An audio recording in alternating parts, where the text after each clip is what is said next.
아빠까빨 간단하게 보고 듣는 인도네시아 뉴스 4월 23일 금요일 시작합니다. 좋아요와 구독 버튼 잊지 마세요. 4월 22일 기준 인도네시아 코로나19 현황입니다. 신규 확진자 수는 전날에 비해 6,243명이 추가된 162만 6,812명, 사망자 수는 165명 추가된 44,172명, 회복자 수는 5,993명 추가된 148만 1,449명입니다. 지역별로는 서부 자바에서 가장 많은 신규 확진자가 발생하였습니다. 오늘의 환율 소식입니다. 배째은행 오늘 오전 8시 기준 US 달러 살 때 14,527 루피아, 팔 때 14,547 루피아입니다. 루피아 대 하나 정도입니다. 하나은행 오늘 오전 10시 기준 매매 기준율 100루피아에 7.72원으로 측정되었습니다. 이번 주 인도네시아 식자재 가격 동향을 안내해드리도록 하겠습니다. 품목은 킬로그램당 루피아 기준액입니다. 이번 주 쌀과 설탕의 금액은 전주와 동일하였고 계란, 식용유의 금액은 소폭 상승하였습니다. 짜배의 금액은 약 14% 하락하였고 닭고기, 소고기, 바왕메라, 마늘의 금액은 소폭 하락하였으므로 구입 시 참고하시길 바랍니다. 오늘의 첫 번째 소식입니다. 2년째 계속되는 르바랑 귀향 금지령이 발표되자 미리 고향으로 내려가려는 귀향객을 막고자 인도네시아 정부 당국은 긴급 회람 부록을 발표해 4월 22일부터 한 달간 3단계별로 귀향 금지를 확대 조치했습니다.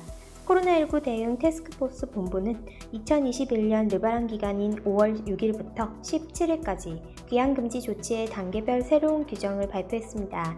정부 당국은 2021년 라마단 기간 귀향 금지 기간인 5월 6일부터 17일을 기준으로 사전 조치 예비 단계로 14일 이전인 4월 22일부터 5월 5일까지 그리고 복귀 단계로 7일 이후 5월 18일부터 24일까지 확대 적용된다고 발표했습니다. 이로써 2021년 르바랑 귀향 금지령은 4월 22일부터 적용되어 단속이 엄격해지고 있습니다.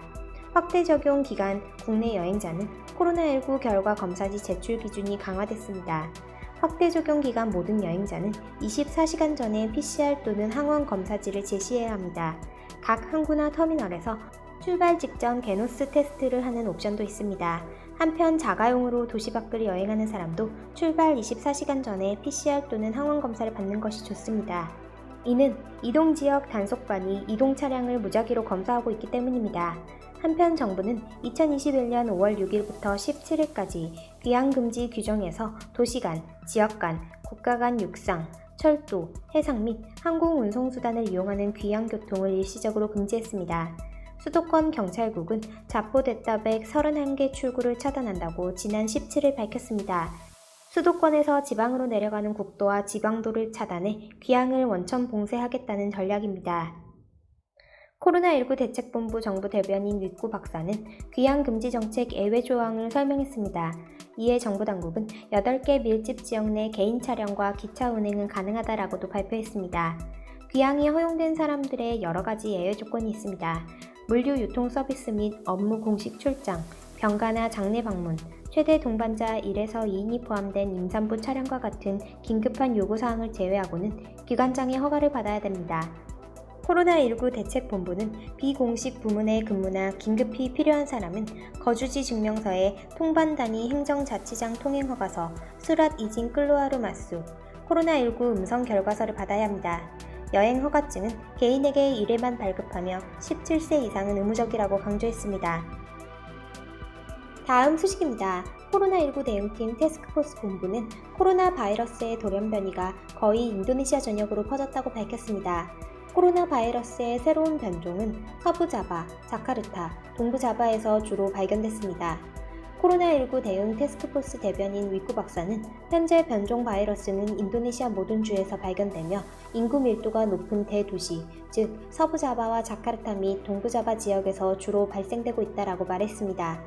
지금까지 인도네시아에서 발견된 5개의 새로운 코로나 바이러스 변종은 B614G, B117, N439K, E484K 및 B1525로 확인되었습니다.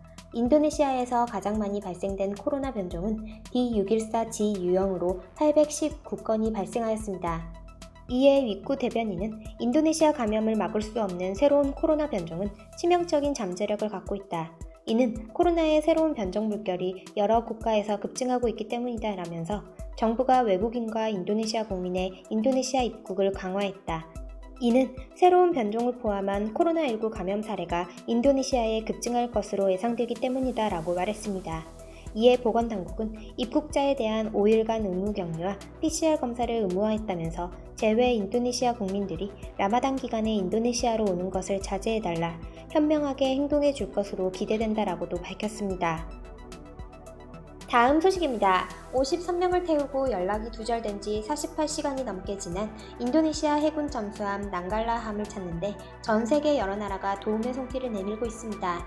싱가포르, 말레이시아, 호주, 인도 구조함이 현장으로 출발했고 미국은 공수팀을 파견하기로 했으며 한국과 독일, 프랑스, 터키, 러시아가 지원을 제안했습니다.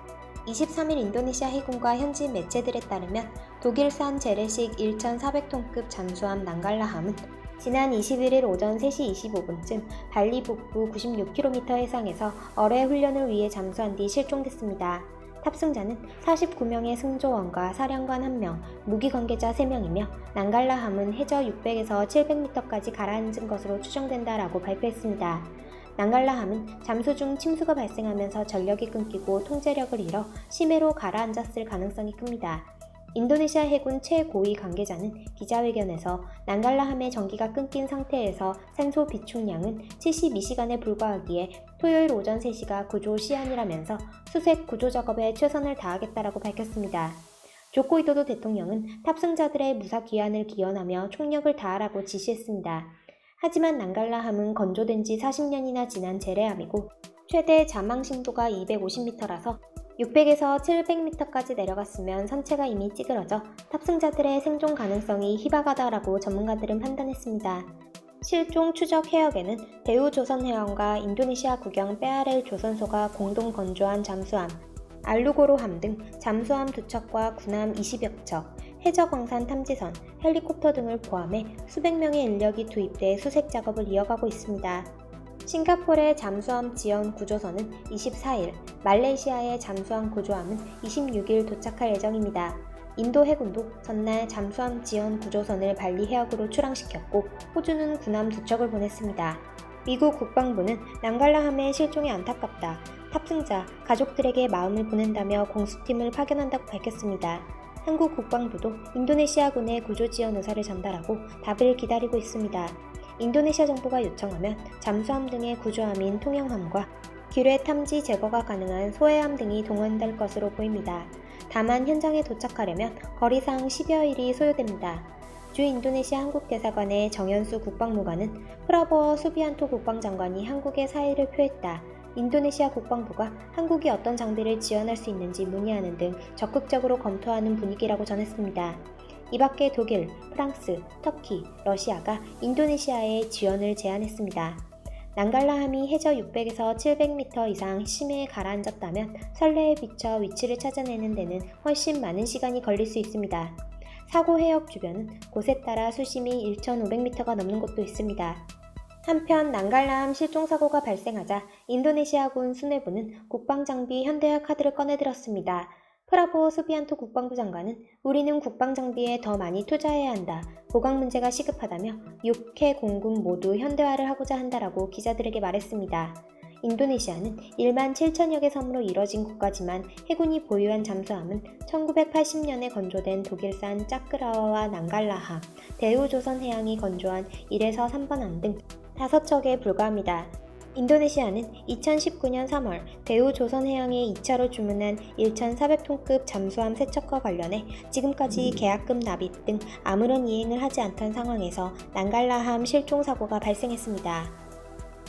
다음 소식입니다. 인도네시아 정부는 빼떼 플린도 1, 빼떼 플린도 2, 빼떼 플린도 3 및 빼떼 플린도 4의 항만 운영 공기업을 합병하는 방안을 검토 중입니다. 업계에선 항만 운영사가 하나로 통합되면 물류 비용이 개선될 것으로 전망하고 있습니다. 현재 인도네시아의 물류 비용이 GDP에서 차지하는 비중은 다른 주변 국가와 비교해도 상대적으로 높은 편입니다. 3월 말 바탐 신물류 시스템 론칭 행사에 참석한 스리 물리아니 재무장관도 이 부분을 언급한 바 있습니다. 그녀는 인도네시아의 경우 국가 전체 경제에서 물류 비용이 차지하는 비율은 25.3%이며 이웃 국가들은 13%에 불과하다고 지적했습니다.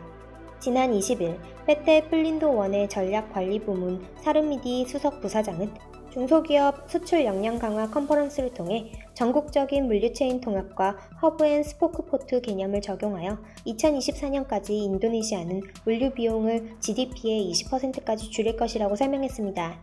그는 이 합병을 통해 펠린도의 모든 자원이 통합되며 회사의 모든 자금 운영이 서비스 향상을 위한 표준화 및 연결성을 구축하는 데 집중될 것이라고 말했습니다.